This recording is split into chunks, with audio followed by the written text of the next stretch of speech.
every Aggie victory. And we do stuff like this to talk about college football playoff rankings when they come out every Tuesday and whenever we just want to pop on and talk about Aggie sports ball. So do that. Follow us on Twitter, retweet, share, all that cool stuff. But today, it's about the college football playoff rankings and the college football landscape because it was a crazy day. It was a crazy day. We had some breaking news this afternoon, and while I recap that, check your volume a little bit, turn it down just a tad. Ohio State, uh, their game against Michigan got canceled, and we were anticipating that might happen the Mm-hmm. day after A&M's game with Ole Miss got canceled. But with Ohio State not being able to play, that means they, at least by the rules currently, they don't qualify for their championship game. And without that, their playoff hopes, we believe, are in jeopardy. So, I think they're toast, honestly, if they don't play in that game. I really do. Unless we lost to yeah, Tennessee here in a couple of weeks. yeah, exactly. But even with that, I think the committee might look for somebody else to replace Ohio State. It's just going to be really tough to play. Basically, what do they got? They've played four now, right? Five. Okay, sorry. Yeah, this weekend they've got five. And the committee definitely sent a message last week, like we said in that show. And, we think they're going to have a really tough time. But, man, it was fascinating to watch the Twitter reaction and, just from fans from both sides, from A&M and from Ohio State when the news broke. But, man, also just all of the media, right? Because instantly everybody jumped online and was like, "Oh, Ohio State and A&M have to play. They have to do it. Why can't we do it?" They're not going to do it. They're not. They won't unless A&M jumps them in the rankings tonight, which we've had a bit of an argument about. Um, you think that we will jump them tonight and end up at 4. I do I not. do. I do. I think the playoff committee, because like we've said a million times, they're right up the road here. They're meeting today. They're going to hand out their rankings here tonight. The playoff show is actually now up and going. So we'll know pretty quick here in a couple minutes. But I think they will. I think they'll send that message. I think they were looking for a reason to bump A&M up to number 4 last week, and I think they just might do it with this news. And so that's kind of my thought, because if Ohio State then scrambles and the Big Ten scrambles and they make it so that Ohio State can play Northwestern in the Big Ten title game, then that gives them another week, another opportunity to, after that to bump them up, right? So, on the 19th, I guess, or shortly thereafter, the final rankings. It'll give The them only an way opportunity. I can see them doing that is to, like you said, send a specific message to Ohio State. But I don't think it's going to happen because losing the game this weekend with Michigan doesn't affect their resume up to date. And so, last week they were 4, we were 5. They said, "Hey, we've thought about swapping A&M and Ohio State." Both of us then played after that, and Ohio State walloped Michigan State. We beat a team that we think is way better than Michigan State, but regardless, we didn't do it in a very flashy way.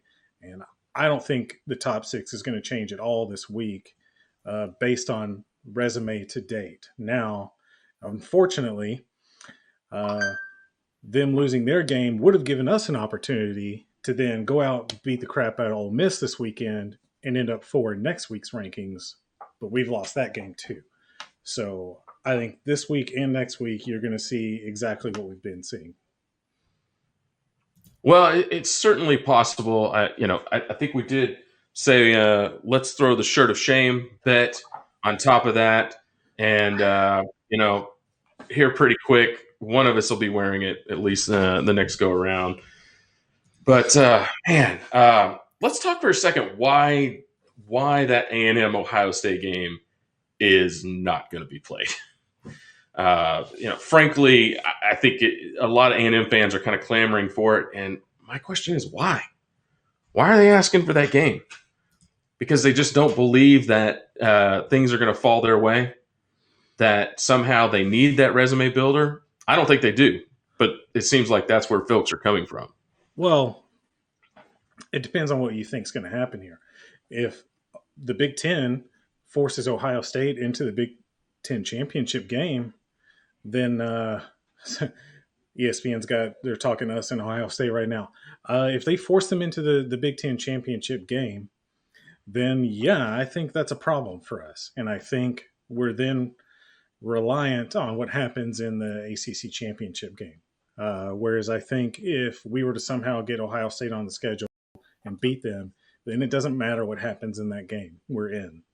So, if you want to control your own destiny, so to speak, then I think you want that game and you want to go win and stake your claim to the playoff.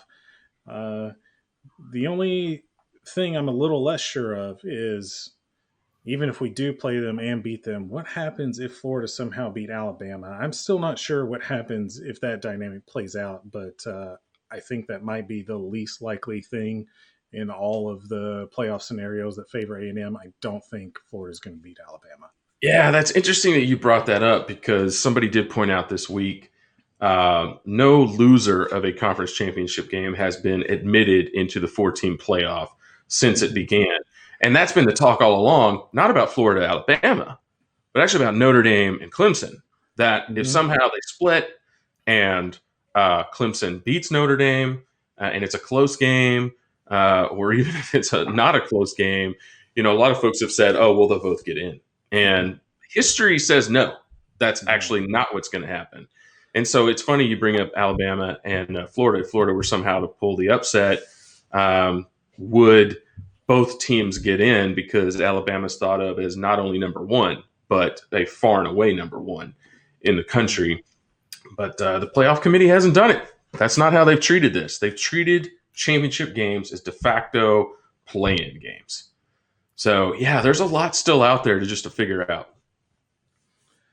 Yeah, and I think people are thinking if they were ever going to break that trend, it would be for Alabama, and particularly this Alabama team. And I don't blame them for thinking that way. I think they might be right.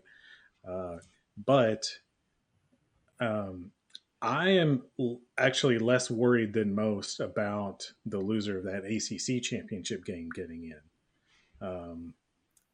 Like you said, I think kind of regardless of what happens, if you put both of those teams in, you're talking about them potentially playing 3 times. And who wants to see that? Yeah, no, I think you're right. No, nobody does want to see that. Gosh, is that, I guess in the BCS era, it actually happened with Alabama LSU. Well, no, that's not true, right? They didn't play in the title game. They just played once during the regular season, and then they got a chance to play in the BCS National Championship. So they just played. Right. They just played twice. Yes. Yeah. So no issue there. Or nobody wants to see that game played for a third time, like you said. Yeah. I think the interesting thing about that game is that everyone's convinced that if Notre Dame wins, Clemson falls behind us. But if Clemson wins, they have to blow Notre Dame out in order for Notre Dame to fall behind us. And to your point earlier, I don't think that's the case. If it comes down to some kind of field goal game or something, maybe. But I just think Clemson has to win, by a touchdown, maybe 10 points or something like that. I don't think it has to be a total boat race at all. But I don't know. We'll see. First rankings are coming out. Nothing all that interesting here. Missouri slips into the top 25 after that very impressive win over Arkansas. Well, Oklahoma State dropped 7 spots. 7 spots. Wow. Oh, well, cry me a river. Texas somehow jumps into the top 20. There they are at number 20. With that rousing win over a Kansas State team that lost to Arkansas State. So BYU only drops 5 after losing to Coastal Carolina the way that they did. Yeah. That's interesting to me. Yeah. Raging big jump for Coastal Carolina. Yeah. All right. So they only move up 5 spots to number 13. That just tells you where the committee values BYU and Coastal Carolina more than anything, right? So, it wasn't enough to get them anywhere near the top 10. Oklahoma 11, Indiana 12, Northwestern at 14. Just kind of something to keep an eye on. Yeah. USC up to 15, 4-0. So here's our top 10. Follow that one for me. Miami at 10, 8-1 Miami. Okay, we should be getting number 9 rolling in here pretty quick. I notice our stream is stuck on this view, so I'm trying to pop it out of there, but we'll leave it on there for now. Georgia at 9. Georgia at 9, dropping a spot. Man, Georgia, what an interesting season they've actually had with their quarterback rotation and dropping the game to Florida the way that they did. Cincinnati drops. They come in at number 8, so they were number 7, and they've actually dropped a spot, which means somebody has bumped up at least one spot. Mm-hmm. And again, I don't think the committee, I don't think Cincinnati's any kind of threat. I don't think the committee really values them as a contender. So who's jumped all the way up to 7? Iowa State? Did we see Iowa State later? We didn't, did we? We didn't see them earlier. Oh my goodness! It is. It's going to be Iowa State at number 7, isn't it? With a nasty loss to Louisiana. Oh my goodness! Wow. That's going to be amazing. Up 2 spots. What did they do this weekend? I don't even remember. Who did they play? They took care of business. That's all I remember. I think it was a pretty easy game for them. Gosh. Yeah, West Virginia. I think they beat West Virginia. So there they are. They jumped 2 spots with a very impressive win over the Mountaineers. So Iowa State sitting at number 7. The jewel of the Big 12 in 2020 is that Iowa State Cyclones team with Matt Campbell. Did you go to Texas? If they were smart, but they're not. So, we'll get to that. We will get to that. He's smart, so he won't go there. That's true. Absolutely. Interesting conversation I had with a Texas fan today about that. I bet they are full of interesting conversations right now. Yeah, they definitely are in no mood to talk about it. So now we're going to get the talking heads back on the TV for a little while. Top 6 teams coming up. So look, no real shock up to this point for sure. And I'm trying to get off of that view, but it is not working for me.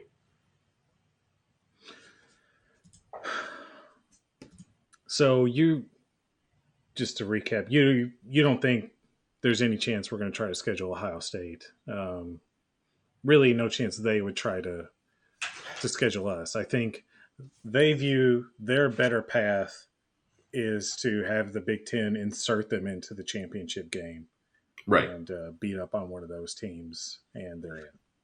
Well, I mean, I'd be really interested to see what really happens if the Big Ten keeps them out and of the championship game, and then we do end up with this open date, right, on the 19th. Like, if somehow Tennessee game doesn't happen for us, what does Ohio State really do? I mean, they're going to go out and have this public campaign to play A&M, and could they even do that without conference permission? That'd be some kind of massive ordeal, I'm sure. So here we go. Here's our top 6. They always start in reverse order. So they actually from prior. So they go with Alabama. Number 1. Nobody should be there. Nobody should be shocked by that. Notre Dame. Number 2. Again, no surprise. 10-0 Notre Dame, man. Goodness gracious. I would love to play Notre Dame. Clemson in the 3 spot. So the all-important question, here it comes. Who's going to be in the number 4 spot? Will it be Ohio State or A&M? Drum roll. You're going to see it before I do. Ohio State. Ohio State's sticking at number 4. So, dang it. Shirt of shame for Brian. Shirt of shame. I'm going to have to go find it and wear it on the next show if I can't grab hold of it. We assume A&M is going to stick at number 5. after beating up Auburn. I mean, Florida had this incredible, what was it, 14-point win over Tennessee? Whoa, beating up on Auburn. I have it on good authority that we barely got by on Auburn. Yeah. Yeah. And there it we is. go. Number 5.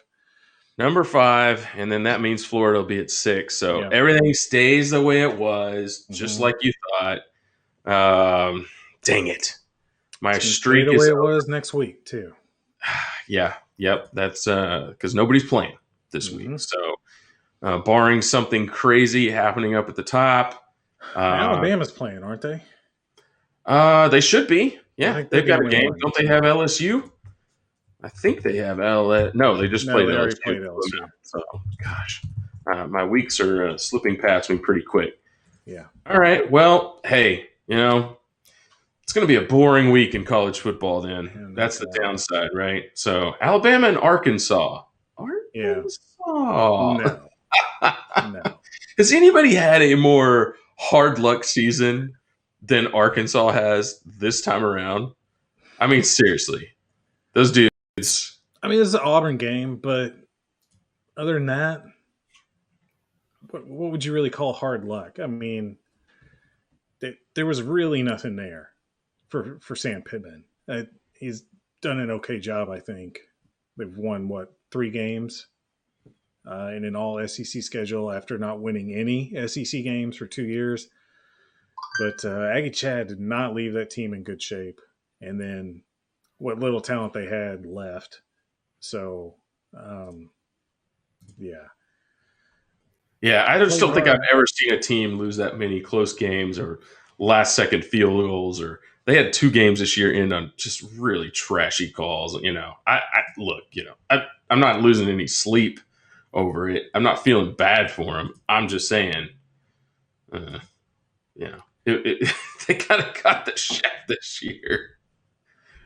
They did. So, yeah. They did. If you're an Arkansas fan, like, you feel so good after those first couple games. Like, hey, we're really getting it rolling, man. This could actually happen. And then, man, every week is just a kick to the gut, except for the A&M week, because we tried. We beat them up pretty good. Oh, I don't know. I've heard different story on that game as well. Yeah, it was really close. Yeah. That was they close. Figured it out in the fourth quarter. That's what I heard. They figured it out.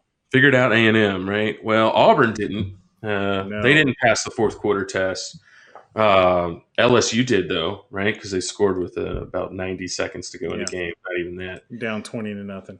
Yeah. So that's the college football playoff, though. Now they're looking at resumes and strength of schedule and strength of record and wins versus college football's top 25. They're doing all of it.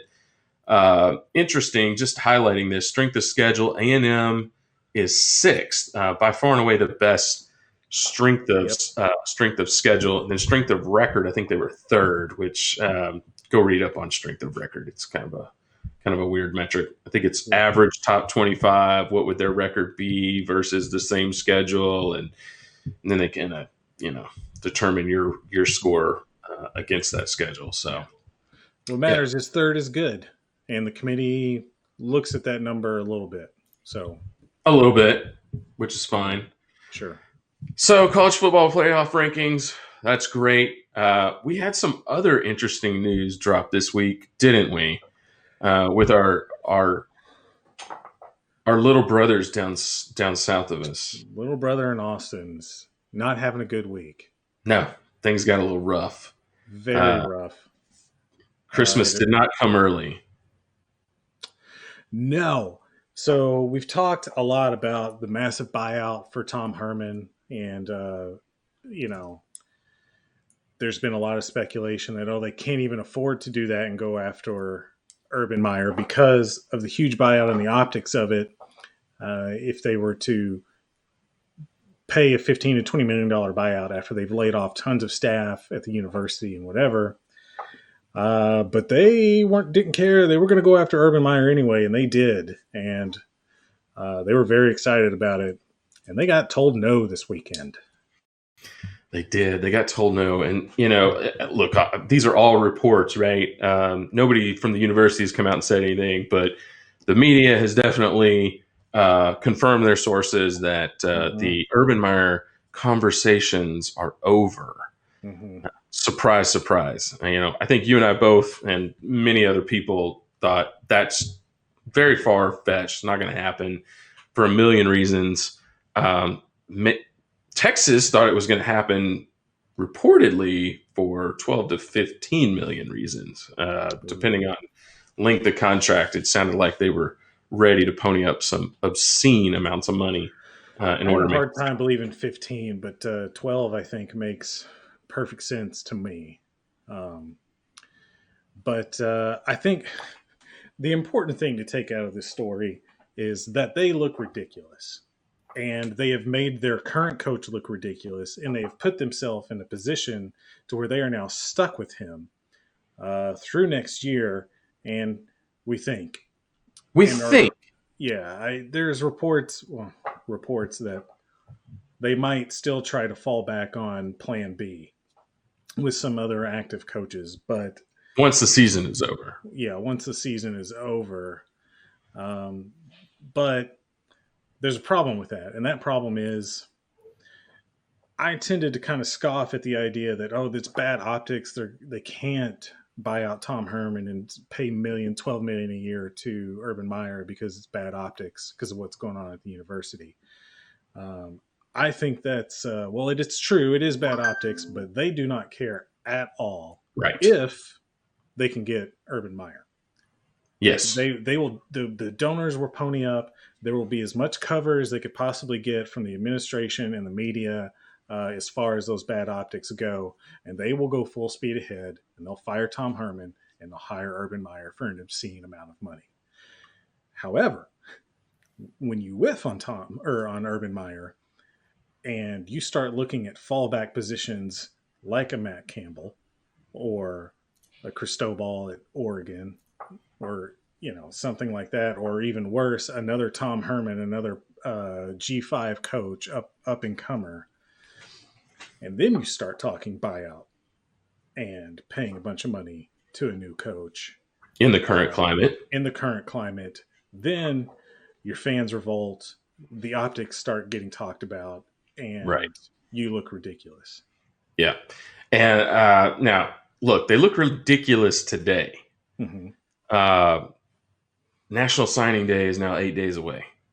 And if things go the way they are trending, that's when things could change, right? Because they could start to look really bad.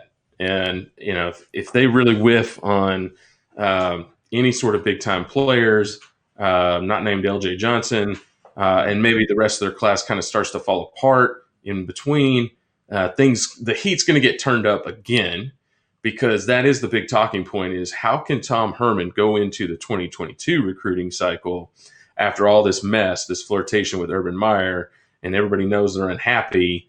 How does he actually survive that? Because 2022 is loaded in Texas, and they have to be able to capitalize on that. Because if they don't, and A&M does, or Baylor or TCU comes in and gets a couple of these guys, and Oklahoma comes in and raids the cupboard, or LSU, even though LSU's got their own issues. Mm-hmm. But if everybody else comes in and plucks all these blue chippers out of Texas, that's going to set Texas back 5 years, at least. I mean, that's it, and I think the guys who are really willing to write the checks are going to wake up to that fact if December 16th goes the way we think it goes, and if Texas loses another game, right? Well, I guess they're not going to play Kansas, right? So I don't know what they've got left after that, but they're going to go to a bowl game. What happens there? There's a lot left here that could influence their decision to ultimately fire him. But I don't know what they're going to do. Nothing they do now is going to save this class. Yeah, it could only make it worse. Yeah. So yeah, they're in a bad spot. Mm-hmm. And you sit down with a Texas fan and you start talking about Tom Herman, and they're like, oh well, I've been sitting around waiting to find out what's going to happen there, and you say, look, here's what you're facing, right? You're facing big donors going in one direction. They want to return the program to prominence. You've got a faculty and administration and the student body that's going in another direction. They think of the university completely differently. And that is a mess. Who's going to walk into that? You actually have to have an Urban Meyer walk into that to be successful, but they have to be willing to put up with it. Is Matt Campbell going to walk into that mess? I don't know. I guess it depends on how big of a check, right? So, and is he a strong enough personality to do anything exactly. about it? Yeah. Or is he going to be Charlie Strong and just get, wants to coach his football team and everything else just weighs him down, right? Like really a really bad cultural fit. And, Herman was a bad fit, whether they wanted to admit it or not. He was, just because of, strange personality. Mm-hmm. Anyway, Aggie football. Man, I can't believe we don't get to watch some Aggie football this week. We don't get the senior night at Kyle Field. No. I guess it remains to be seen whether they actually play Tennessee a week from Saturday. Who knows? Yeah. Right? I don't know how that looks right now. Are they having any issues? I don't think they are, other than they suck.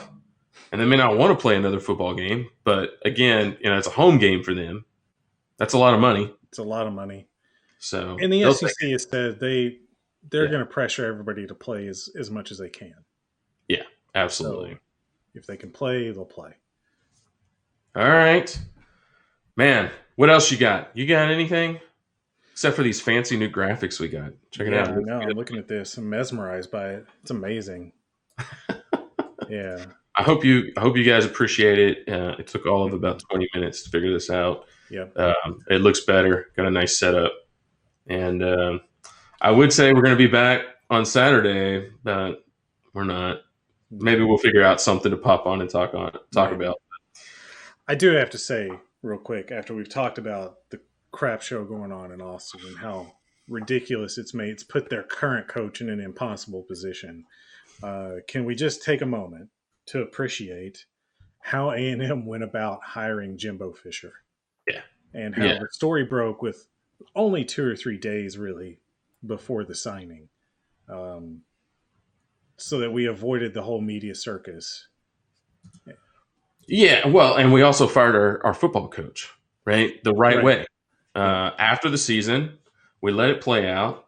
We didn't let it play out in the media. There were certainly reports really going all the way back to the prior offseason that if a coaching change was going to be made, that Jimbo Fisher would be a target, which, ironically enough, was the national media and even a lot of A&M fans completely scoffed at that idea. Yep. Right. It was so lofty for A&M that it was dismissed. It was dismissed in Austin. It was dismissed in Norman. It was dismissed throughout the SEC.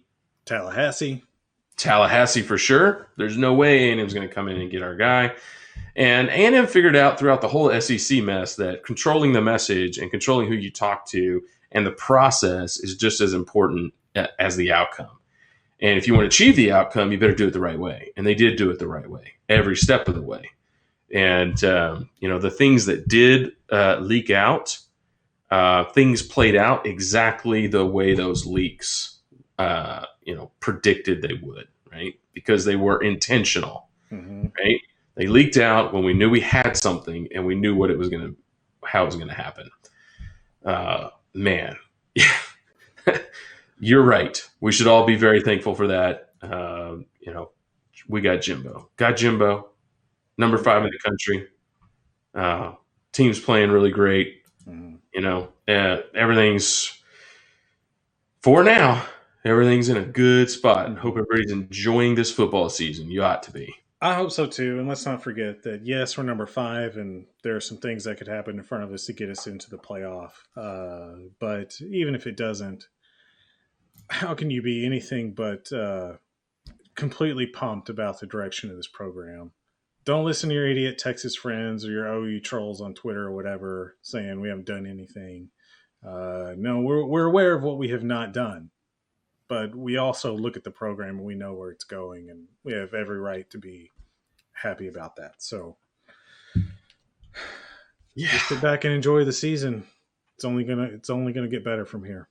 Absolutely. All right, and with that, the Meltdown Show signing off. We'll be back.